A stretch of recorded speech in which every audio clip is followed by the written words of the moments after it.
entonces está determinado por el volumen sistólico, ¿sí? Y la frecuencia cardíaca. ¿Okay? Recuerden mucho esa fórmula, la van a ocupar siempre. ¿Vale?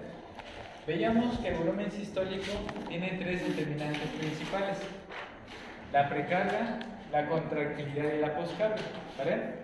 De la precarga, ayer comentábamos que hay cuatro determinantes importantes, que son la velocidad con la que se llena el ventrículo o el tiempo de llenado, el retorno venoso, la contractilidad de los atrios y la distensibilidad del ventrículo. ¿Sale? Y a su vez, del retorno venoso, que decíamos es la determinante principal de la precarga, había otras determinantes, que eran la volemia, que a su vez estaba definida por la hidratación del paciente o de la persona, y también la bomba muscular y la bomba torácica. ¿Sale? Posteriormente dijimos que la poscarga era como tal la resistencia o la fuerza que debe vencer el corazón para bombear la sangre de los ventrículos hacia las arterias. Y decíamos que había tres condicionantes principales: la impedancia aórtica, también veíamos a la geometría ventricular y por último a las resistencias vasculares. ¿Sale? ¿Con eso tienen alguna duda? Bueno, entonces vamos a ver hoy las determinantes de la contractilidad. Nada más, ¿sí? No sé si anoté mal, la impedancia es el primer determinante de la poscarga. Sí, de la poscarga es el más importante, ¿sale? La impedancia aórtica. El más importante de la precarga es el retorno venoso, ¿vale? Sí, muy bien. Ahora vamos a hablar de la contractilidad. Decíamos que esa es la propiedad que tiene el músculo cardíaco de poder acortar su longitud y generar fuerza. Recuerden también ese principio básico que comentábamos: cuando una estructura aumenta la fuerza que produce, también puede aumentar la presión que genera sobre un área específica. ¿Sale? Entonces, en este caso, la contractilidad va a estar determinada por todos estos factores. ¿Sale? El primero de ellos que vamos a ver es la estimulación nerviosa simpática. Con ustedes vi cómo se modificaba la fuerza de contracción a través del simpático. Sí lo vimos, ¿no? Cuando vimos también cómo el simpático modificaba la frecuencia cardíaca y el parasimpático y todo eso. Pero vamos a repasarlo rápido, ¿sale? Habíamos dicho que en el corazón tenemos un receptor beta específico, que son los receptores beta 1, ¿sale? Entonces, esos receptores beta 1 normalmente están unidos a una proteína G con una subunidad alfa S, ¿sale? La subunidad alfa S lo que va a generar es normalmente la activación de la adenilato ciclasa. Eso eleva los niveles de AMP cíclico y el AMP cíclico produce una activación de la proteína quinasa A, ¿sale? Esa proteína quinasa A habíamos visto que a su vez puede fosforilar diferentes estructuras, como por ejemplo los canales de calcio de la membrana, permitiendo que entrara más calcio a la célula, o favorecía la salida de calcio desde el retículo sarcoplásmico, etcétera, etcétera. Recuerden que vimos muchas posibilidades. Al final de cuentas, la proteína quinasa A lo que va a hacer en el músculo cardíaco, según lo que ya vimos con anterioridad, es favorecer una elevación de la concentración intracelular de calcio, ¿sale? Al aumentar la concentración intracelular de calcio, eso va a llevar a que haya un aumento de la contractilidad, ¿sale? Entonces, ¿cómo le hace el sistema nervioso simpático para aumentar la contractilidad? Activa toda esta vía, ¿sale? El simpático, recuerden que va a liberar un neurotransmisor que es la noradrenalina, y la noradrenalina es la que se va a unir al receptor beta 1, ¿sale? Y entonces tenemos toda esa cascada de activación: la proteína G alfa S, la adenilato ciclasa, más MP cíclico, la proteína quinasa A, y eso favorece el incremento del calcio dentro de la célula, ¿sale? Recuerden también que habíamos visto anteriormente que en este punto el AMP cíclico puede ser importante para regular la frecuencia cardíaca, ¿sale? A través de los canales HCN4. Eso sí lo comentamos, ¿no? Muy bien. Entonces, salud, recuerden, así es como le hace el simpático para aumentar la contractilidad, ¿ok? Otros factores importantes son las diferentes hormonas, iones y fármacos que pueden actuar sobre el músculo cardíaco. Vamos a poner los ejemplos más importantes. En el caso de las hormonas, hay una hormona particular que nos va a ayudar a incrementar la contractilidad del músculo cardíaco, y esa hormona es la adrenalina. Ahora, fíjense bien, la adrenalina es una hormona y no un neurotransmisor como tal, ¿sale? De hecho, podríamos decir que es una neurohormona, ¿ok? El neurotransmisor va a ser la noradrenalina. En el cuerpo humano, la noradrenalina se va a producir principalmente en el sistema nervioso. Pero la adrenalina se produce normalmente en la médula de la glándula suprarrenal.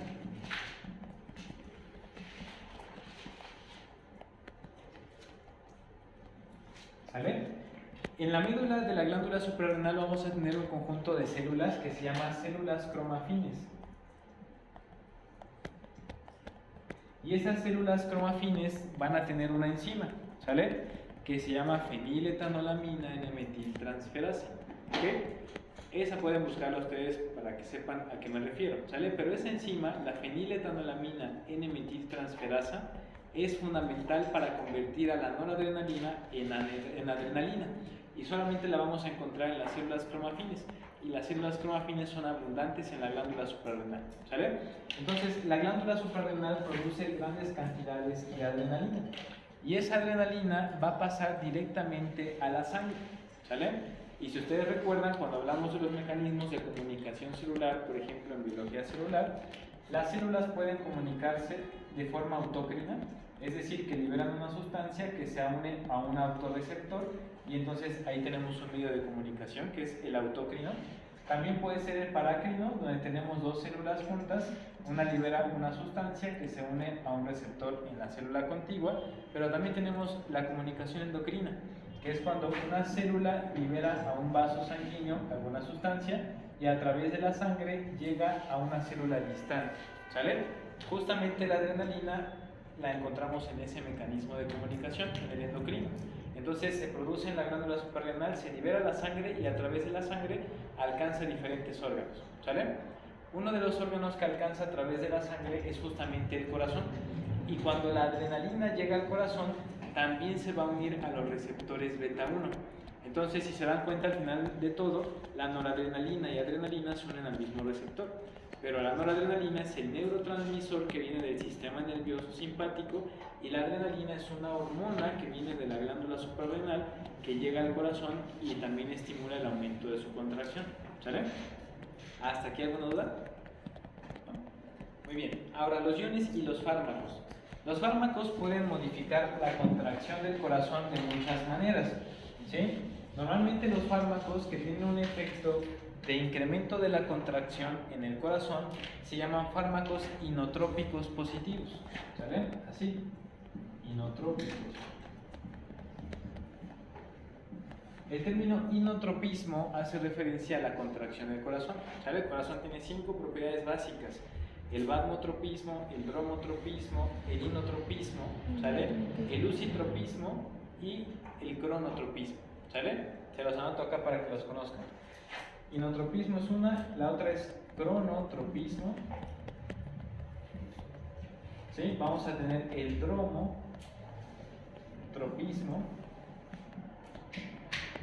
¿sí? El vasmotropismo, y acá les voy a poner la otra, que es el lusitropismo, ¿sale? El lusitropismo hace referencia a la capacidad que tiene el corazón de relajarse, ¿sale? El inotropismo a la capacidad que tiene de contraerse. Estas dos se llaman propiedades mecánicas, ¿sale? Estas tres se llaman propiedades eléctricas. El vasmotropismo es la excitabilidad, el dromotropismo es la conductibilidad que tiene el corazón para poder transmitir señales eléctricas, y el cronotropismo tiene que ver con el automatismo, es decir, con la frecuencia con la que el corazón se contrae, ¿sale? Entonces recuerden que son 3 propiedades eléctricas y 2 mecánicas, ¿ok? Aquí es donde vemos a los inotrópicos positivos, en el inotropismo, que es la contractilidad. Algunos fármacos inotrópicos positivos, ¿sí? Lo que van a hacer es simular la acción del simpático sobre el corazón y van a potenciar su contractilidad. Hay otros que funcionan por diferentes mecanismos. ¿Se acuerdan, por ejemplo, de la guabaína? Que habíamos dicho que también aumenta la contracción del corazón, haciendo que entre más calcio a su interior, ¿sale? Entonces, grosso modo, todos los fármacos que aumenten la contracción son inotrópicos positivos, ¿sale? Muy bien. El principal fármaco inotrópico positivo de administración exógena es la epinefrina, ¿sale? Y la norepinefrina, que son las formas sintéticas de la noradrenalina y la adrenalina, ¿sale? Son los principales fármacos inotrópicos positivos que vamos a tener, ¿ok? Bueno, eso lo van a ver en farmacología, así que cuando ya hablen de inotrópicos positivos ya saben qué propiedad del corazón modifica, ¿sale? Ahora, los iones también pueden modificar en gran medida la función del corazón. Especialmente hay uno, bueno, de hecho dos, que son los más importantes, el calcio y el potasio, ¿sale? A ustedes ya les había comentado esa parte de cómo los iones modifican el potencial de membrana de reposo de una célula. ¿O no vimos eso? ¿No? Bueno, vamos a comentar, fíjense bien. Les voy a poner aquí un ejemplo con el cual van a entender por qué el calcio y el potasio pueden modificar la contracción del corazón. Fíjense, esta célula que tenemos aquí es una célula muscular cardíaca, ¿sale? Normalmente las células musculares o cualquier célula del cuerpo va a tener una mayor cantidad de potasio en su interior, ¿sale? Y afuera del intersticio vamos a tener una menor cantidad de potasio. Eso es lo normal, ¿sale?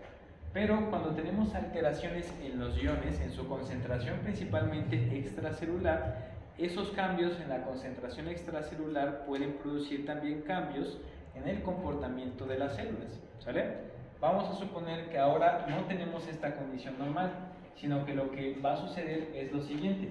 Tengo igual mi célula, pero ahora las concentraciones de potasio son sumamente elevadas en el exterior con respecto al interior, ¿sale? Y tenemos otra situación por acá abajo en las que vamos a tener nuestra célula también, pero ahora las concentraciones de potasio afuera son mucho más bajitas que las que tenemos en el interior celular, ¿sale? En pocas palabras, el ejemplo número 3 que tenemos aquí es como potenciar las condiciones normales, aumentar aún más el potasio que ya tenemos alto dentro de la célula, ¿sale? El ejemplo 2 que tenemos acá sería invertir lo normal, que ahora haya más potasio afuera y menos potasio adentro, ¿sale? ¿Estamos bien? Cuando tenemos una mayor cantidad de potasio en el líquido extracelular, a eso le llamamos hipercalemia.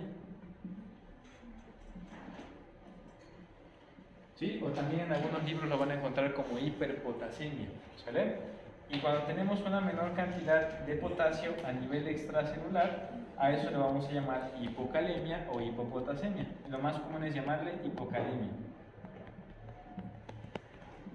¿Sí? Ahora, ¿por qué tanto rollo con todo esto? Fíjense bien. Dijimos que los círculos son células musculares cardíacas y estarán de acuerdo que la célula muscular cardíaca es excitable, es una de sus propiedades, y a través de la excitación se produce una contracción, ¿sale? Si yo modifico la excitación, ¿qué se va a modificar por él? La contracción, ¿sale? ¿Cómo puedo modificar la excitación? Modificando los iones. Ahí les va lo que sucede. Normalmente, con estas concentraciones de potasio, ¿hacia dónde se mueve el potasio siguiendo su gradiente químico? Hacia afuera, ¿sale? Entonces vamos a marcar el movimiento del potasio así, hacia afuera, ¿sale? En esta condición donde tengo aún más potasio adentro, ¿qué le va a pasar a ese movimiento? ¿Se va a potenciar o va a disminuir? Se va a potenciar. Se va a potenciar. Entonces, bajo estas condiciones, se darán cuenta que estoy perdiendo una mayor cantidad de potasio, ¿sale? Acá, ¿qué va a pasar? Si tengo mucho potasio afuera y poco adentro, ¿el potasio va a seguir saliendo? No. ¿Qué le va a pasar? Se va a empezar a acumular acá, ¿sale? Entonces vamos a tener un efecto de incremento de la cantidad de potasio adentro, ¿sale? Ahora bien, fíjense a qué nos lleva todo esto. Si aquí el potasio ya no sale y se acumula en el interior de la célula, ¿qué tipo de cargas se van a empezar a acumular en el interior de la célula?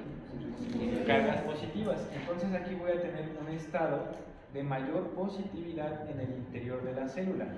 ¿Cómo será su potencial de membrana en reposo? ¿Más negativo o menos negativo?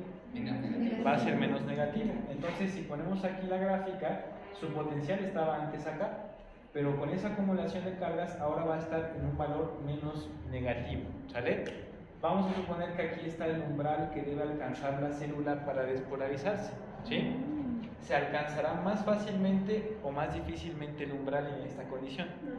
Más fácilmente. Si alcanzo más fácilmente el umbral, entonces también se va a aumentar la excitabilidad de la célula, ¿sale? ¿Así vamos bien? Si se aumenta la excitabilidad, quiere decir que la voy a poder contraer con mayor facilidad, ¿sale? Entonces, ¿qué voy a tener acá en la hipercalemia? Mayor excitabilidad celular, ¿sí? Pero esto no es bueno. ¿Por qué no es bueno? Porque la mayor excitabilidad celular, ¿sí? me va a llevar a la aparición de arritmias. ¿Sí? Y la aparición de arritmias me puede llevar a un paro cardíaco, por eso la hipercalemia es peligrosa. ¿Sale? Ahora vámonos al lado opuesto. Si aquí tengo una mayor salida de potasio, ¿qué tipo de cargas van a predominar en la célula? Las negativas. Entonces, en la hipocalemia voy a tener una mayor negatividad intracelular. ¿Qué le va a pasar a mi potencial de membrana de reposo? ¿Se va a hacer más o menos negativo? Se va a hacer más negativo, ¿no? Porque tenemos aquí mayor cargas negativas. Entonces, fíjense, acá está el umbral, esta era mi condición inicial, estaba más cerca del umbral, y ahora que se acumularon cargas negativas, el umbral está más lejos. ¿Cómo estará la excitabilidad? Va a estar disminuida. ¿Va a responder ese músculo contraídose? No. ¿A qué me puede llevar? A una parálisis cardíaca que se evidencie como un paro cardíaco. Por eso también la hipocalemia es peligrosa. ¿Sale? Entonces ahí estamos viendo cómo las condiciones de los iones pueden modificar también la contractilidad celular. ¿Sí? Aquí la contractilidad estaría disminuida, mientras que allá estaría sobreestimulada. ¿Sale? ¿Sí queda claro entonces a qué se refiere lo de los iones? ¿Sí? ¿Sí?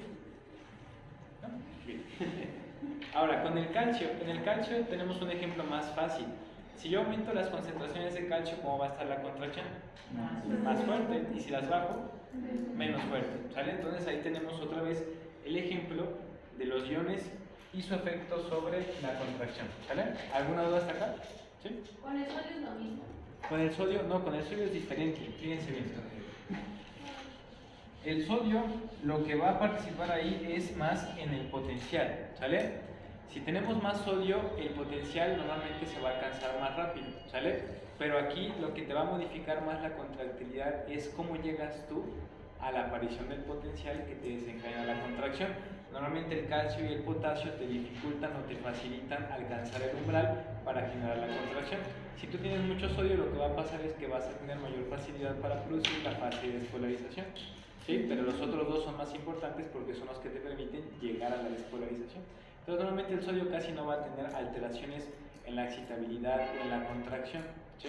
Pero el sodio va a tener otro punto importante que sí te puede modificar la contractilidad.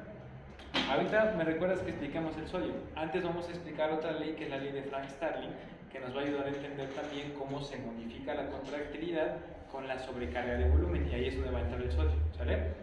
Entonces, fíjense, hay una ley que tiene que ver con la contractilidad del corazón que se llama ley de Frank-Starling.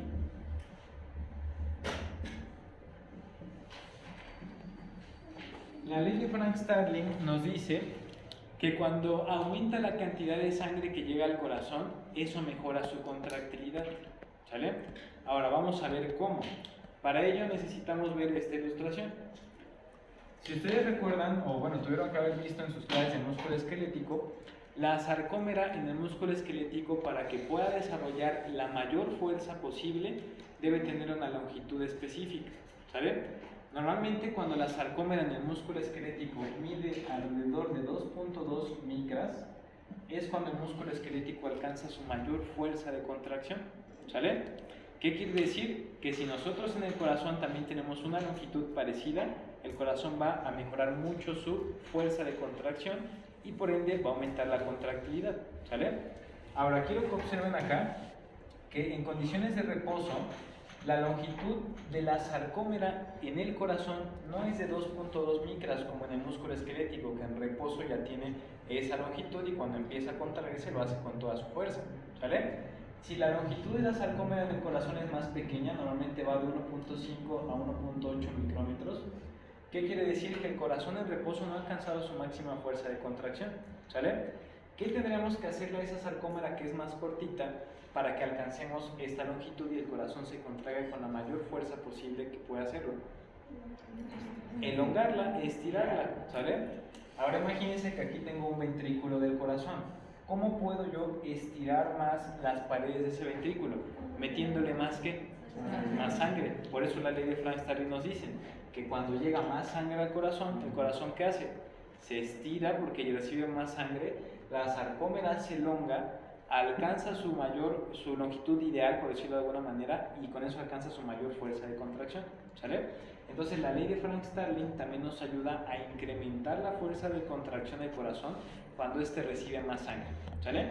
Ahora vamos a ver por qué es necesario que el corazón tenga este mecanismo. Si el corazón recibe más sangre, estarán de acuerdo que tiene que sacar más sangre, ¿no?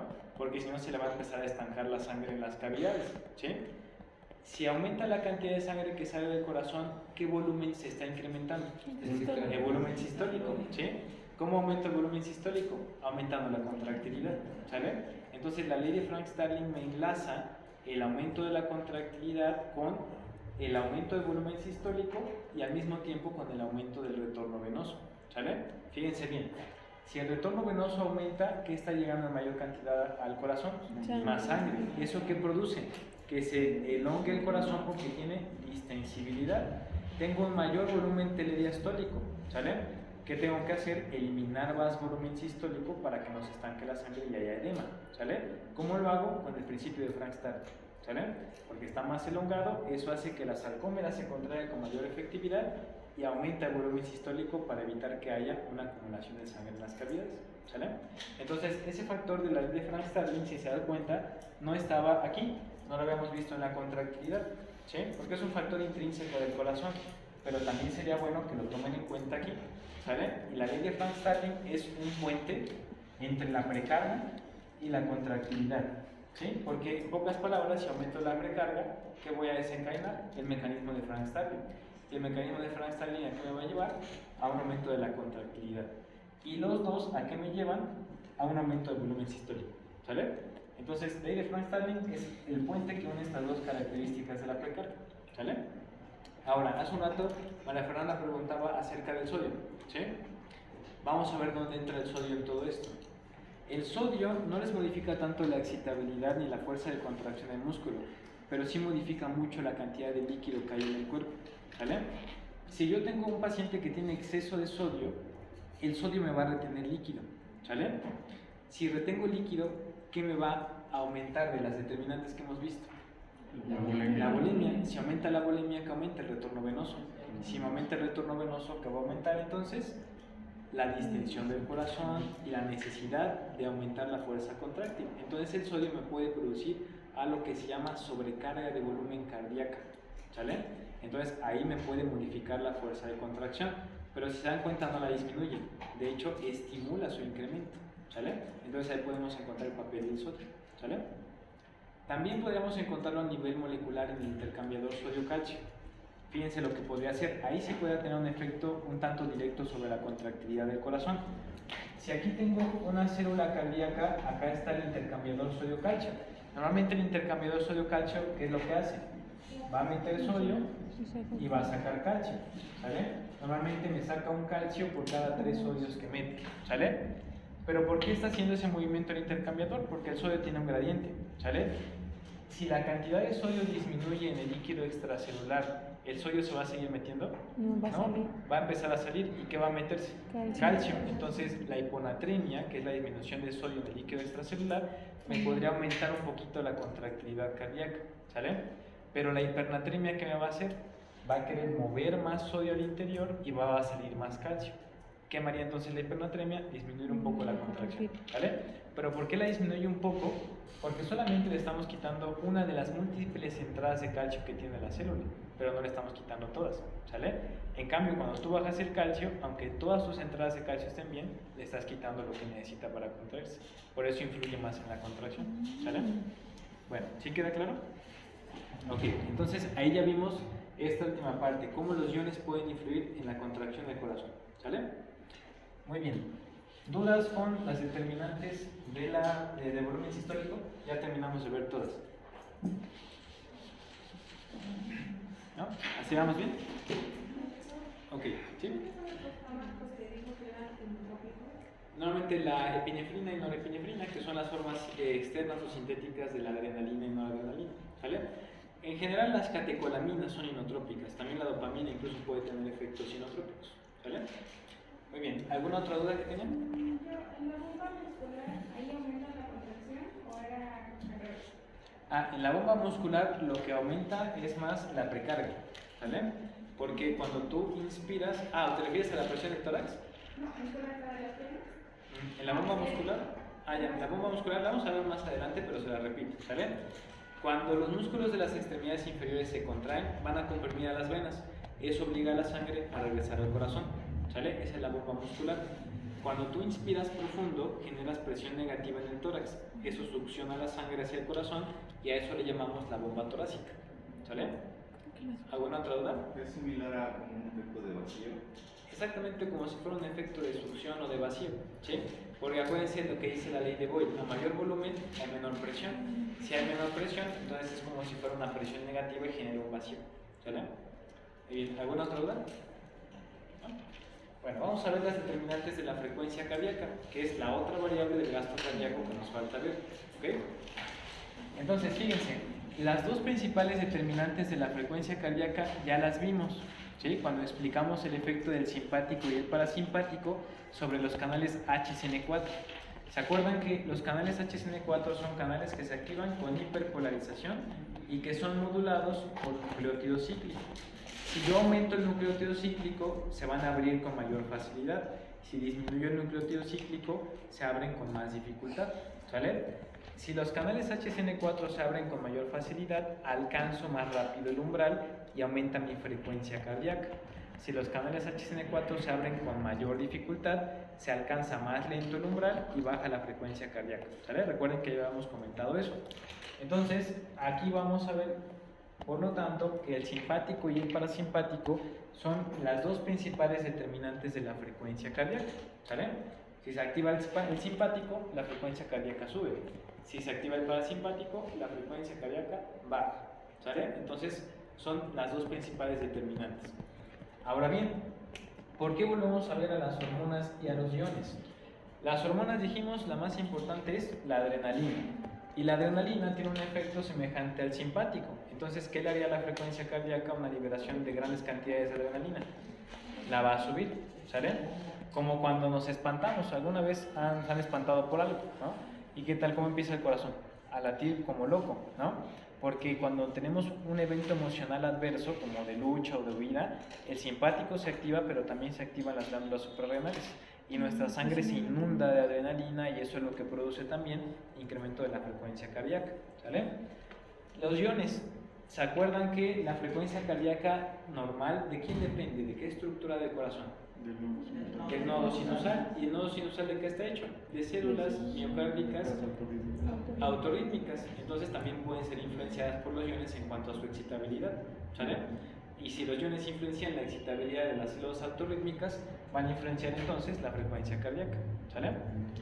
Y por último, hay otros factores que sí son importantes de ver un poco más a fondo porque no los hemos comentado. Fíjense bien. La edad es un factor importante para la frecuencia cardíaca por lo siguiente. Entre más joven sea una persona, con mayor frecuencia late su corazón, ¿sí? Entre más grande tiende a disminuir la frecuencia cardíaca. Ejemplo, un recién nacido tiene una frecuencia cardíaca normal entre 120 y 160 latidos por minuto. Si eso lo comparamos con un adulto, en un adulto eso ya sería una taquicardia, ¿sale? Y por arriba de 150 ya es una taquicardia importante que puede generar alteraciones en el corazón, ¿sale? Pero en un recién nacido es normal, ¿sale? ¿Cuál es la frecuencia cardíaca normal en el adulto? De 60 a 100 latidos por minuto. Entonces observen cómo la frecuencia varía con la edad, ¿sale? Entonces es algo normal, algo fisiológico. Ahora, el género. Normalmente la frecuencia cardíaca tiende a ser ligeramente mayor en el hombre que en la mujer y eso tiene un sustrato hormonal, ¿sale? Normalmente las hormonas sexuales como la testosterona, los estrógenos tienen efectos diferentes sobre la función cardiovascular, ¿sale? Y la mayor cantidad de testosterona en el cuerpo humano masculino hace que se tenga una base de frecuencia cardíaca ligeramente más alta que en la mujer, ¿sale? Entonces hay diferencias con respecto al sexo en la frecuencia cardíaca. El otro es el grado de entrenamiento físico que tiene una persona. Eso también ya lo habíamos comentado. No es la misma frecuencia cardíaca la que tiene un atleta de alto rendimiento que la que tiene un sedentario, ¿no? ¿Cómo era la frecuencia cardíaca en el atleta de alto rendimiento? Era más baja, podía tener bradicardia. Imagínense, uno de nosotros con 55 latidos por minuto, vamos a andar todos ahí hipotensos, ¿no? pero ellos están bien porque es una adaptación del corazón al ejercicio. En cambio, el paciente sedentario pues tiene frecuencias entre 60 y 100, rara vez tiene frecuencias menores a 60, ¿sale? Entonces ahí tenemos ya el parámetro del entrenamiento físico. Y el último es la temperatura corporal. ¿Alguno de ustedes ha tenido fiebre? Sí, ¿no? Y cuando tienen fiebre, ¿cómo está su corazón? ¿Tranquilo o acelerado? Acelerado, ¿sale? Normalmente, por cada grado de temperatura que sube la temperatura corporal, aumenta aproximadamente en 10 latidos por minuto la frecuencia cardíaca, ¿sale? Por ejemplo, si yo tengo 36.5 grados centígrados de temperatura en este momento y me da una fiebre y llego a 38.6 grados, ya subí 2 grados con respecto a lo normal. ¿Cuánto esperaría yo que subiera mi frecuencia cardíaca de forma compensatoria? 20 latidos más, ¿sale? Entonces, si tenía yo, por ejemplo, 80, ahora voy a estar en 100. Y la taquicardia es normal con el aumento de la temperatura, porque acuérdense que el aumento de la temperatura aumenta la cinética molecular. Y si aumento la cinética molecular, va a entrar con mayor rapidez el calcio, se van a abrir más fácil los canales, etcétera, etcétera. Y eso hace que entonces se modifiquen las variables como la frecuencia cardíaca, ¿sale? Apréndanse bien esa relación. A veces se las preguntan en el hospital, ¿cuánto aumenta la frecuencia por cada grado de temperatura? ¿Sale? Aproximadamente 10 latidos por cada grado, ¿sale? Bueno, todas con las determinantes de la frecuencia cardíaca, ¿no? Entonces ya tienen ahora todas las determinantes del gasto cardíaco, ¿sale? Vamos a poner unos ejemplos para que vean la utilidad que tiene todo esto, ¿sale? Ahí es donde vamos a analizar si lo entendieron bien o todavía tienen dudas. Necesito que lo integren todo, porque si lo ven por separado no les va a servir de nada, ¿vale? Bueno, para que pueda ser más provechoso y adelantemos un poco algunos temas, quiero que recuerden cómo se calcula la presión arterial, ¿sale? Lo vamos a ver más adelante, pero para que sea más productivo el ejercicio que vamos a hacer. Pues la presión arterial es igual al gasto cardíaco multiplicada por las resistencias vasculares sistémicas. Nosotros solamente hemos visto el gasto cardíaco y todas sus determinantes, pero cuando vimos las resistencias vasculares en la poscarga, es lo mismo que las resistencias vasculares sistémicas, ¿sale? ¿Cuál es el principal determinante de la resistencia vascular? El radio, exactamente el único que necesitan saber. Entonces no hay que explicar mucho para que puedan entender las resistencias vasculares sistémicas, ¿sale? Entonces vamos a partir de ese ejemplo. Les voy a poner un caso clínico sencillo, ¿sale? Tengo un paciente que de repente va caminando en la calle, ¿sí? Y lo va a saltar, ¿no? Al asaltarlo, ¿cuál va a ser la parte de su sistema nervioso autónomo que se activa? El simpático. Muy bien. Entonces, vamos a ver qué le hace el simpático a estas dos determinantes, ¿sale? ¿Qué le va a hacer el simpático a los vasos? Los va a constreñir, exactamente. Entonces, si tengo una vasoconstricción, ¿qué le va a hacer a la resistencia? La aumenta, exactamente. Tengo un aumento de las resistencias vasculares sistémicas por efecto del simpático, ¿sale? ¿Se dan cuenta que ahí ya terminamos de hablar de las resistencias? ¿Sale? ¿Dónde está el punto más relevante? En el gasto, ¿sale? Vamos a ver qué hace el simpático con el gasto cardíaco en todas las determinantes que recuerdo, ¿sale? Entonces, el sistema nervioso simpático, ¿qué le va a hacer a las dos determinantes del gasto cardíaco? ¿Cuáles son las dos determinantes? Volumen sistólico y frecuencia cardíaca, ¿sale? ¿Qué le hace el simpático a la frecuencia cardíaca? La aumenta. Y ahí paramos, ¿no? Ya no tenemos nada que decir acerca de la frecuencia cardíaca. Vamos a ver qué le hace al volumen sistólico. Primero, ¿qué determinantes del volumen sistólico tenemos? Precarga, la contractilidad y la poscarga, ¿sale?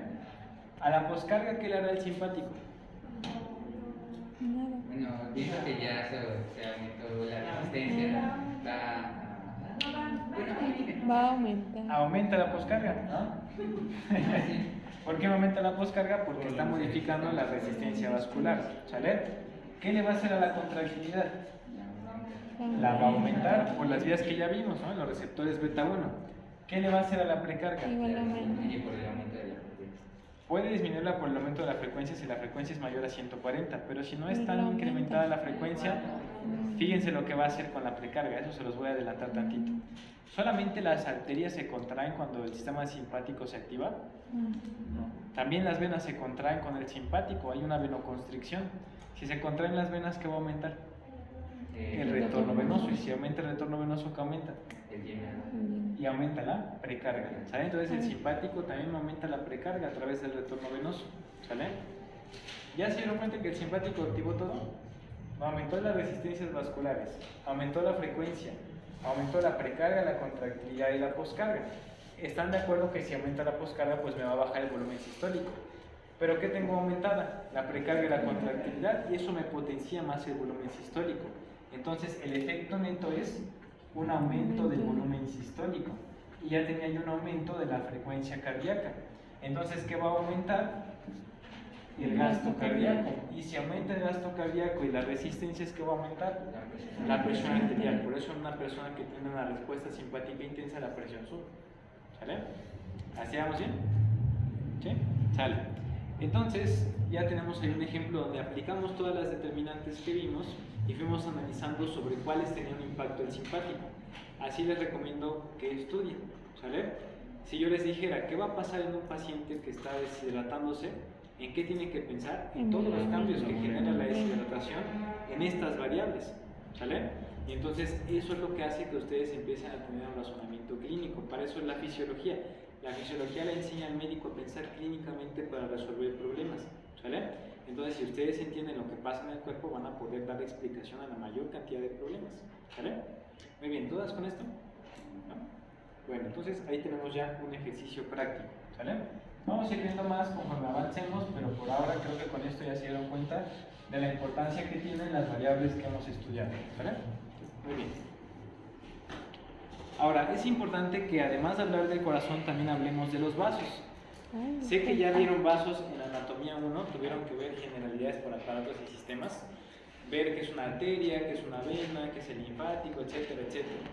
Pero también sé que eso se puede olvidar, entonces vamos a dar un repaso muy rápido, ¿ok? Normalmente vamos a tener 5 tipos principales de vasos. Obviamente puede haber más si subdividimos algunos de estos, ¿sale? Pero a grandes rasgos, los 5 vasos básicos que deben recordar son las arterias, las arteriolas, los capilares, las vénulas y las venas, ¿sale? Si tuviéramos que sumar otro vaso más, sería a nivel de las arterias, y es un vaso conocido como las metaarteriolas. ¿Sale? Y a su vez los capilares los podemos dividir en capilares arteriales, capilares venosos, y en el sistema linfático, como veremos más adelante, capilares linfáticos, ¿sale? Ahora bien, cada uno de estos vasos va a tener características particulares que nos van a ayudar a entender su impacto sobre la presión arterial principalmente. Ya vimos hace un rato la presión arterial cómo se obtiene, con el gasto cardíaco y las resistencias vasculares, ¿sale? ¿Cómo voy a conocer cómo se modifican las resistencias vasculares? Recordando las características de los vasos, ¿sale? Entonces por eso es importante que hagamos un repaso muy rápido acerca de sus principales características. En esta imagen estamos viendo los vasos que ya les había comentado, ¿sí? Fíjense cómo tenemos el corazón y toda arteria se define como un vaso que sale del corazón. Y acá tenemos a las venas, que son los vasos que regresan al corazón, ¿sale? Acá tenemos los capilares, que son los encargados del intercambio de sustancias entre la sangre y los tejidos, ¿sale? Y vamos a tener a las arteriolas y las vénulas, que son vasos más pequeños que van a proceder de las arterias o que van a dar origen a las venas, ¿sale? ¿Estamos bien? Muy bien, vamos a ver grosso modo cuáles son las características de cada tipo de vaso, ¿ok? Las arterias normalmente pueden ser de 2 tipos. Podemos tener arterias elásticas y podemos tener arterias musculares, ¿sí? A las arterias musculares también se les llama de distribución, porque son las que se van a encargar de llevar la sangre a todos los tejidos, ¿sí? Normalmente la mayor cantidad de arterias en el cuerpo que tienen nombre son arterias musculares. Por ejemplo, la arteria femoral, la carótida, la radial, etc. ¿Sale? Y en el cuerpo hay una sola arteria elástica importante, que es la arteria aorta. Si ustedes recuerdan, cuando hablamos de la impedancia aórtica o del efecto Wien-Kissel, decíamos que la aorta puede estirarse cuando recibe sangre, ¿sale? Y se comporta como una liga, porque es una arteria elástica. Las otras arterias que son de distribución o musculares se llaman así porque observen su pared, tiene una mayor cantidad de músculo liso. Pero si observamos las paredes de la arteria elástica, que tiene más tejido conectivo elástico, ¿sale? Entonces eso es lo que hace que se pueda distender con mayor facilidad, a diferencia de las arterias musculares, ¿sale? Pero obviamente hay un porqué. Las arterias musculares tienen más músculo. El hecho de que tengan más músculo en su pared les ayuda a mantener la presión arterial, ¿sale? Como son más rígidas porque tienen más músculo, es como si tuvieran, por ejemplo, un tubo de acero, ¿no? Y tuvieran un tubo de tela. ¿Cuál les va a ofrecer más resistencia? El tubo de acero, y esos mantienen mejor la presión del líquido que fluye en su interior, ¿no?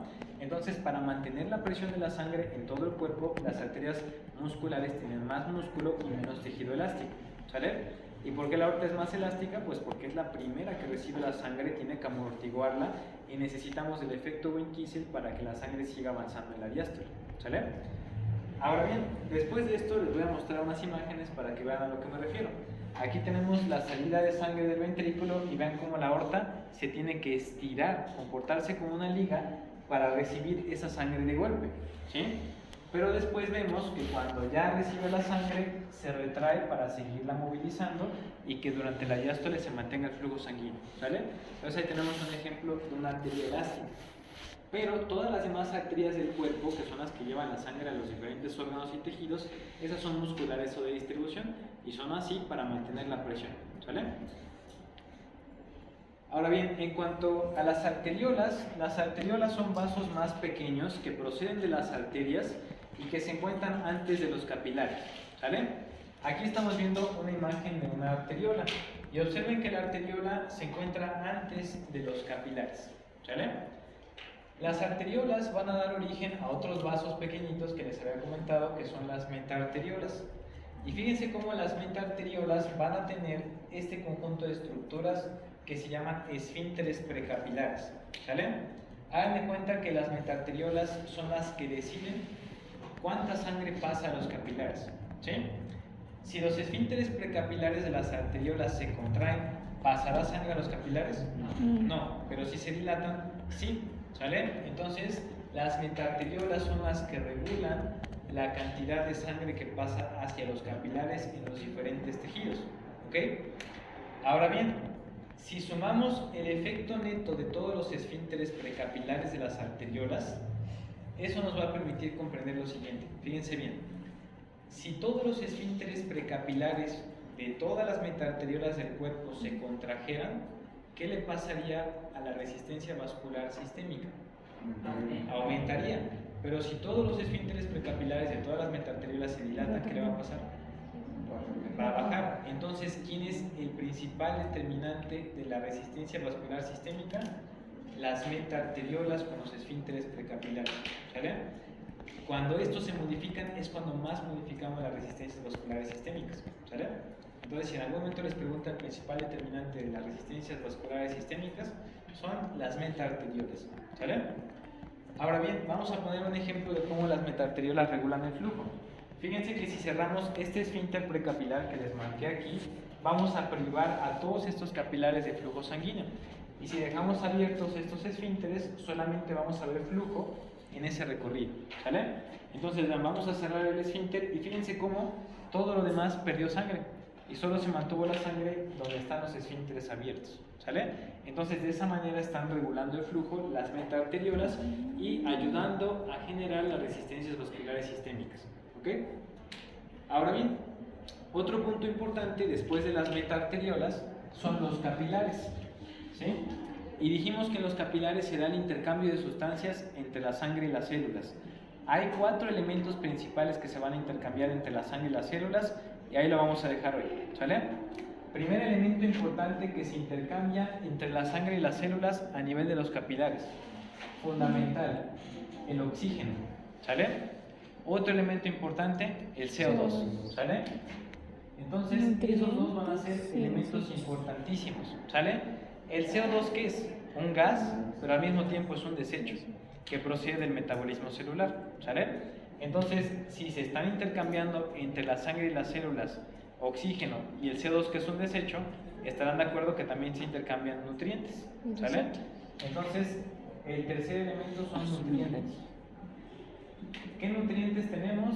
Carbohidratos, proteínas y lípidos, principalmente. Los carbohidratos en forma de monómeros de glucosa las proteínas en forma de aminoácidos y los lípidos en forma de ácidos grasos simples. ¿Sale?